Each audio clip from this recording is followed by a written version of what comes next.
1. The City of London has long been a hub of economic and commercial activity, hosting some of the wealthiest and most influential companies in the world. Yet, none of these modern corporations could rival the historical influence of the East India Company. Established over 400 years ago, it began as a trading enterprise, but eventually became the de facto ruler of the Indian subcontinent. Its headquarters on Leadenhall Street oversaw a transformation from a small commercial venture to a political and military powerhouse controlling vast territories and wealth. 2. The origins of the East India Company date back to the turn of the 17th century. During a period when European powers sought to establish overseas empires, Spain and Portugal had already carved out significant colonies, inspiring England, France, and the Dutch Republic to pursue similar ambitions. European governments were often financially incapable of funding these ventures, which led to the rise of private enterprises that could pool resources from investors to fund costly and risky expeditions to distant lands. 3. These early private ventures evolved into what are known as joint stock companies, marking the beginning of modern corporate structures. Citizens could invest in these companies, which would organize trade missions or colonization efforts. Profits from successful ventures would be shared with investors, providing financial incentive for expansion. This model allowed for ambitious overseas exploration without requiring the state to bear the financial burden entirely. 4.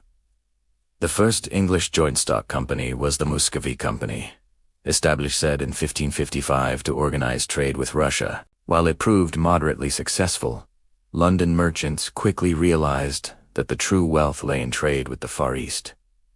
Goods such as spices, tea, and silk from India, China, and the East Indies were extremely valuable, offering opportunities far beyond those available in northern or European markets. In 1600, a group of London merchants petitioned Queen Elizabeth I to grant a charter for the creation of a new trading company, known formally as the Governor and Company of Merchants of London trading into the East Indies. With royal approval, the company was governed by a board of 24 directors, and it dispatched its first fleet of ships to Southeast Asia.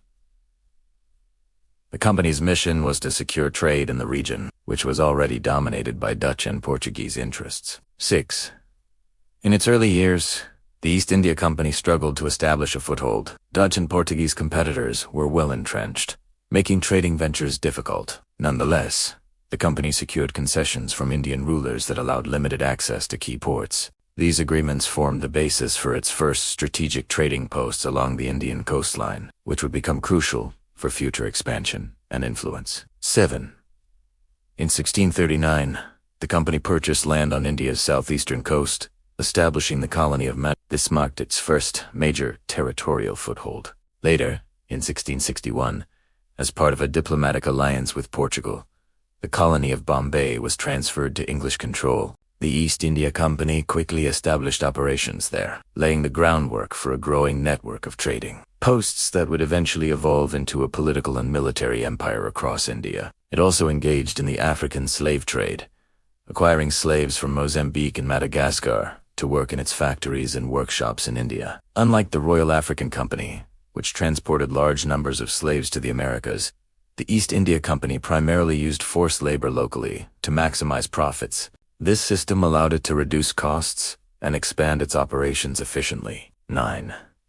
Despite these efforts, the company's growth remained modest during the 17th century, overshadowed by the more powerful Dutch East India Company. Rising competition, combined with military confrontations between European powers, created challenges for the English traders. These tensions eventually escalated into a series of Anglo-Dutch wars, highlighting the intertwined nature of commerce and military conflict in securing overseas trade routes. The 18th century brought significant opportunities for the company, largely due to military and political developments in India. Robert Clive, a key figure in the company, rose to prominence through his military expertise. By the early 1750s, Clive had become a senior officer, commanding company troops and coordinating alliances with smaller Indian states. His strategies would prove decisive in establishing English dominance in Bengal. 11. The Battle of Plassey in 1757 marked a turning point for the company. A relatively small British force, aided by advanced artillery and rifles, defeated a much larger Bengalese army. This victory enabled the company to take control of Bengal, one of India's wealthiest regions. Plus, he demonstrated the power of a well-armed private corporation and set the stage for the East India Company's transition from a commercial entity to a political and military ruler. 12. Following Plassey, Clive and other officers pursued a policy of territorial expansion. The company gradually annexed provinces from smaller Indian rulers while navigating the complex network of native dynasties. To the west lay the Mughal Empire, dominant in northern India and Pakistan. The Maratha Confederacy controlled central India, and the Sultanate of Mysore ruled the south. The company also faced competition from France, particularly in ports like Pune. 30. The outbreak of the 7 Years' War 1756-1763 further favored British expansion. Clive successfully prevented French advancement in India, consolidating the company's position. Over the next several decades, continuous conflicts with Mysore and other native powers solidified the company's territorial control. By employing large numbers of native soldiers, called sepoys, the company built an army exceeding 200,000 troops by 1800, larger than many European national armies. The company captured Delhi in 1803.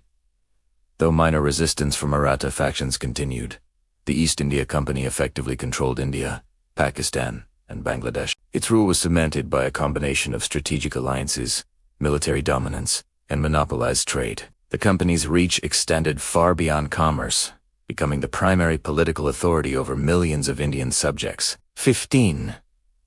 The company's immense economic power translated into extraordinary profits for shareholders in London. Not only did it control vast territories, but it also maintained a monopoly on British trade in and out of India. For centuries, every cup of Indian tea consumed in Britain passed through its networks. By the 1750s, the company also gained revenue through taxation of its subjects, further enhancing profitability. 16.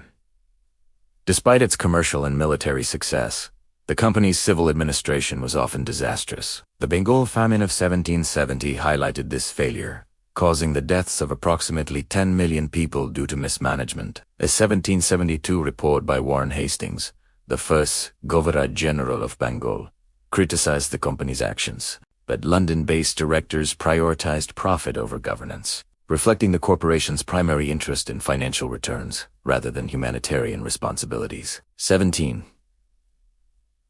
While India was the primary focus, the company expanded trade to other parts of Asia, including modern Malaysia, Indonesia, China, and Japan. However, as European technological and military advantages grew, these countries became increasingly unable to resist British economic pressure, allowing the East India Company to establish commercial influence across East Asia. 18. One of the most profitable trades in the 19th century was opium. Produced in India and exported primarily to China, the Chinese attempted to resist the influx of opium, confiscating stocks and threatening capital punishment for traders. Britain and the East India Company retaliated militarily, leading to the First Opium War in 1839. By 1842, Hong Kong was under British control, and China reluctantly opened its ports to European merchants, illustrating the company's ability to enforce trade through force. 19. Over 200 years, the East India Company expanded from a handful of trading posts to dominate some of the world's most valuable regions and trade routes. Its rise demonstrates how a private corporation could wield economic, military, and political power equivalent to, or even surpassing, nations. The company became a unique example of corporate influence on global history. In 1857, a widespread rebellion erupted in India, fueled by grievances against taxation, annexation, and company governance. Known as the Indian Rebellion or Mutiny, it saw sepoy troops turn against the company, while local rulers sought to reclaim their authority. Northern regions, including Delhi, witnessed the collapse of company control, though areas like Bengal remained relatively unaffected. 21. The Indian Rebellion lasted over a year and resulted in devastating losses. Around 6,000 British civilians and company employees were killed, while an estimated 800,000 Indians died from violence, famine, and disease following the uprising. The scale and severity of the revolt exposed the company's inability to govern effectively, prompting the British government to intervene and reassess its administration of India. 22. In response, The British Parliament passed the Government of India Act in 1858, transferring control of all company territories to the Crown. India became part of the British Empire, now under direct governmental administration. The act marked the formal end of the East India Company's political authority in India, though the corporation itself was not immediately dissolved due to existing shareholder agreements. 23. An agreement made in 1833 had guaranteed shareholders a 10.5% annual dividend for 40 years, conditional on government oversight of company affairs. This legal obligation prevented the company's immediate liquidation. During this interim period, the corporation continued to operate in limited capacities, such as managing the tea trade between India and Britain, while its former administrative and military functions were taken over by the state. 24. Finally, in 1873, the East India Stock Dividend Redemption Act formally dissolved the company. The legislation provided final compensation to shareholders and marked the definitive end of the corporation. BT's Point India had been firmly incorporated into the British Empire, which would continue its rule over the subcontinent for nearly another 70 years until independence in 1947. Comparatively, modern multinational corporations are often criticized for being too big to fail. Yet the East India Company demonstrated that even the largest and most powerful corporate entities can be dismantled. Its vast holdings, monopolistic trade control, and private army made it a state-like entity. But ultimately, mismanagement, rebellion, and political intervention led to its downfall. 26. The East India Company's rise illustrates how commerce, military power, and political ambition can intertwine to create unprecedented influence. Its strategies combine diplomacy, trade monopolies, and armed conflict to establish dominance in foreign territories. The company's story also serves as a cautionary tale about the dangers of unchecked corporate power and the ethical consequences of prioritizing profit over governance. 27. The company's military innovations and strategies set precedents for colonial administration. By employing local forces, leveraging alliances, and modernizing its army with European technology, it became a formidable force capable of controlling vast populations. These practices would influence future colonial powers, shaping the global balance of power in the 18th and 19th centuries. 28. Economically, the company was transformative both in Britain and India. It generated enormous wealth for its investors while altering local economies through monopolistic control of trade, taxation, and labor systems. Its focus on profit maximization often led to exploitation, famine, and social disruption, highlighting the human cost of imperial commerce. 29. In Asia, the company's influence extended beyond India. Its activities in China, Japan, and the East Indies facilitated British access to previously restricted markets. The opium trade and subsequent wars demonstrated the corporation's ability to enforce economic interests through military means, leaving long-lasting political and social consequences in the regions it affected. 30. Ultimately, the East India Company serves as a historical example of corporate power at its peak. From modest trading ventures to ruling vast territories, it shaped global trade, politics, and military strategy over 2 centuries. Its eventual dissolution and replacement by direct British rule reflect the limits of corporate governance when faced with rebellion, ethical challenges, and the responsibilities of ruling human populations.